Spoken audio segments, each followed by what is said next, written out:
আমার সকল প্রিয় অন্নদাতাকে স্বাগত জানাই আমার চ্যানেলে। আশা করি আপনারা সবাই ভালো আছেন। তো আজকে একটি গুরুত্বপূর্ণ টপিক আপনাদের কাছে শেয়ার করতে চাই, এবং যে টপিকটি আপনাদের প্রত্যেকের জানা দরকার। বিশেষ করে আমরা যে গাছের যে পুষ্টিমূল্য হিসাবে যে আমরা রাসায়নিক সার প্রয়োগ করি মাটিতে, সেই রাসায়নিক সারের কিন্তু প্রত্যেকটা নির্দিষ্ট কিন্তু গুণাগুণ রয়েছে, রাসায়নিক চরিত্র রয়েছে। সেই রাসায়নিক চরিত্র থাকার জন্য একটি সার আরেকটি সারের সাথে মেশানো যায় না, এবং আপনি যদি মিশিয়ে দেন তাহলে কিন্তু দুটো সারই কিন্তু গাছ খাওয়া নিতে পারে না মাটি থেকে।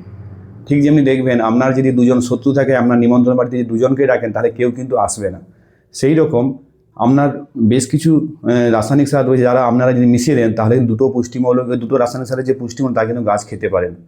সেই জন্য আপনাদের কাছে একটি রিকোয়েস্ট, যে আপনারা যখন রাসায়নিক সার দিচ্ছেন, সে বোরো ধান, আমন ধান বা যে কোনো ফসলের ক্ষেত্রে আগে রাসায়নিক সারটাকে ভালো করে জানুন। যে রাসায়নিক সারের মধ্যে বা প্রত্যেকটি রাসায়নিক সার, যে বিশেষ করে সিনথেটিক যারা ফার্টিলাইজার, এরা প্রত্যেকটি ফার্টিলাইজারে কিন্তু ইন্ডাস্ট্রিতে তৈরি, ল্যাবরেটরিতে বা আপনার ফ্যাক্টরিতে তৈরি হয়। তার ফলে যেমন ধরুন ফসফরিক অ্যাসিড থেকে আপনার হচ্ছে এই সিঙ্গেল সুপার ফসফেট বানানো হয়। ঠিক সেই রকম প্রত্যেক অ্যামোনিয়াম থেকে ইউরিয়া বানানো হয়। ঠিক তেমনি প্রত্যেকটি রাসায়নিক সারের কিন্তু নির্দিষ্ট গুণাগুণ রয়েছে। এই জন্য আপনাদেরকে একটাই কথা বলবো, যে যখন আপনি মাটিতে সার প্রয়োগ করছেন, আগে ভালো করে জানুন যে রাসায়নিক সার কোনটার সাথে কোনটা মেশানো যায় না। তো আমি প্রথমেই আপনাদেরকে এই বোর্ডে দেখাবো। দেখুন লেখাই আছে বিষয় কোন কোন সার একসাথে মেশানো যায় না। তো এখানে দেখুন যে সিঙ্গেল সুপার ফসফেট, অর্থাৎ আমরা যাকে খুব কম টাকার সার, এবং তার সাথে কিন্তু জিঙ্ক সালফেট, জিঙ্ক এবং ফসফেট কিন্তু কোনোভাবে কিন্তু একসাথে মাটিতে দেওয়া যায় না। তার ফলে দিলে কী হবে, না আপনার ফসফেট গাছ পাবে, না আপনার জিঙ্ক পাবে। দুজন হচ্ছে একে অপরের শত্রু, তাই এই দুটো আপনি অ্যাভয়েড করবেন একসাথে মিশিয়ে দেওয়ার জন্য। দুটো একসাথে কখনো মিশিয়ে দিবেন না। নেক্সট হচ্ছে অ্যামোনিয়াম সালফেট। অ্যামোনিয়াম সালফেট আপনারা জানেন, যেখানে আপনার হচ্ছে নাইট্রোজেন 25% থাকে। তার সাথে যে চুন, আমরা যে মাটির অম্লত্ব নেওয়ার জন্য যে চুন ব্যবহার করি, সেটি কিন্তু আপনারা কিন্তু মিশিয়ে দেবেন না। নেক্সট হচ্ছে ডিএপি। ডিএপি খুব পপুলার সার ভারতবর্ষের ক্ষেত্রে। সেই ডিএপি সারের সাথে কিন্তু চুন আপনারা কখনো কিন্তু মিশিয়ে আপনারা প্রয়োগ করবেন না মাটিতে। নেক্সট হচ্ছে সিঙ্গেল সুপার ফসফেটের সাথে চুন। তো চুনের মধ্যে কী থাকে না, ক্যালসিয়াম কার্বনেট, আর সিঙ্গেল সুপার ফসফেটে ফসফরিক অ্যাসিড থাকে। তার ফলে কী হয়, রাসায়নিক বিক্রিয়া করে কিন্তু মাটির মধ্যে একটা ডিট্রিমেন্টাল ইফেক্ট পড়বে, অর্থাৎ খারাপ প্রভাব পড়বে।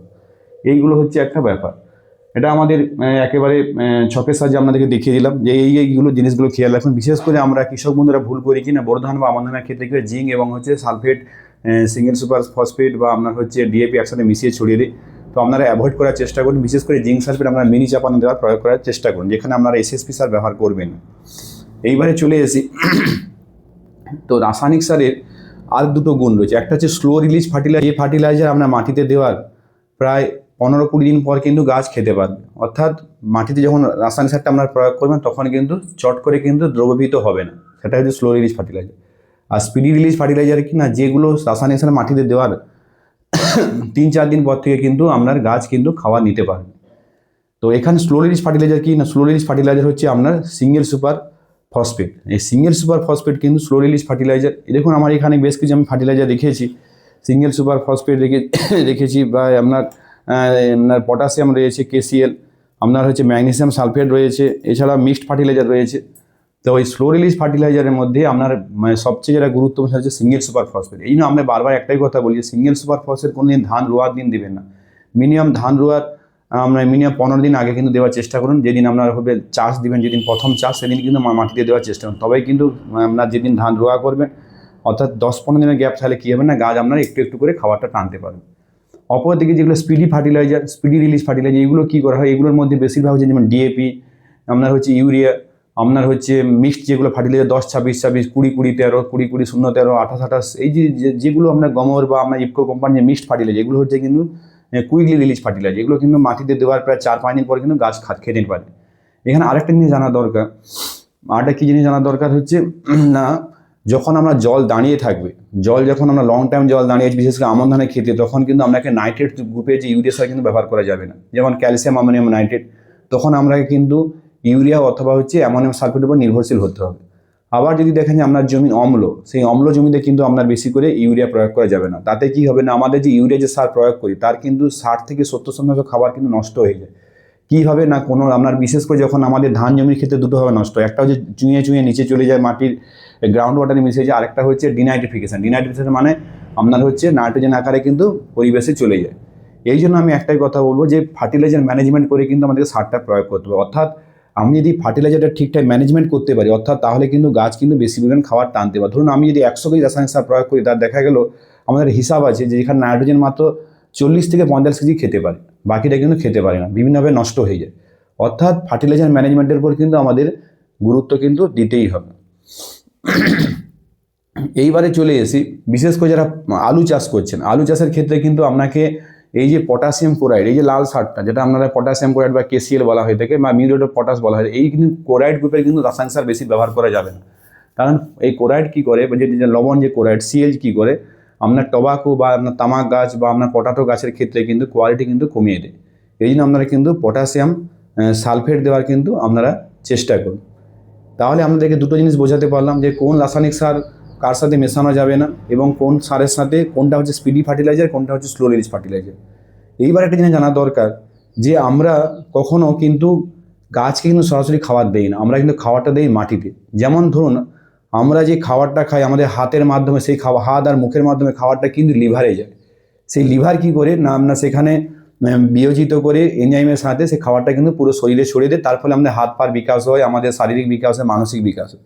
ঠিক তেমনি আমরা যে রাসায়নিক সারটা দিচ্ছি সেটা যে মাটিতে দিচ্ছি, মাটি হচ্ছে আমাদের কিন্তু গাছের লিভার। সেই মাটিকে যদি আমি ঠিকঠাকভাবে আমি যদি না শোধন করতে পারি, মাটি যদি এনভায়রনমেন্ট যদি নষ্ট হয়ে যায় তাহলে কিন্তু গাছ খাবার পাবে না। সেই জন্য আমাদের মাটির যে মধ্যে যে আমরা অদৃশ্য যে কোটি কোটি জীবাণু থাকে, সেই জীবাণুর কিন্তু ম্যানেজমেন্টের জন্য আপনাকে জৈব কার্বন ব্যবহার করতে হবে। সেই জৈব কার্বন মানে কি, আপনাকে জৈব সারের প্রতি কিন্তু নজর দিতে হবে। আর জৈব কার্বন যত কমে যাবে তত কিন্তু আপনার রাসায়নিক সার কিন্তু আপনার গাছ কিন্তু খাবার বানাতে পারবে না। সেই জন্য আমি একটাই কথা বলবো, আপনারা কিন্তু একদিকে যেমন রাসায়নিক সারের কথা বললাম, অপরদিকে কিন্তু জৈব সার দেওয়ার কিন্তু জিনিসটা একটু ভাবুন। আরেকটা কথা বলতে চাই যে মিক্সড ফার্টিলাইজার, অর্থাৎ এই যে আপনার ধরুন এটা আমার কাছে আছে 10, 26, 26, আরেকটা 28, 28 রয়েছে, আটা মানে 20, 20, 13 রয়েছে। এই যে মিক্সড ফার্টিলাইজারগুলো, এগুলো কিন্তু একটা মোমের প্রলেপ দেওয়া থাকে।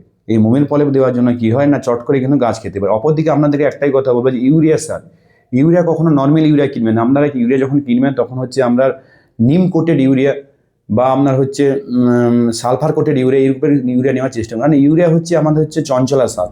ইউরিয়া মাটিতে দেওয়া মাত্রই কী হয় না, আপনার চট করে নষ্ট হয়ে যায়। এই জন্য আপনাকে এমন ইউরিয়ার সাথে আপনাকে একটা মিশানো থাকবে যেগুলো কোটেড থাকবে, তার ফলে কি আস্তে আস্তে আস্তে আস্তে করে গাছ কিন্তু খাবার পাবে।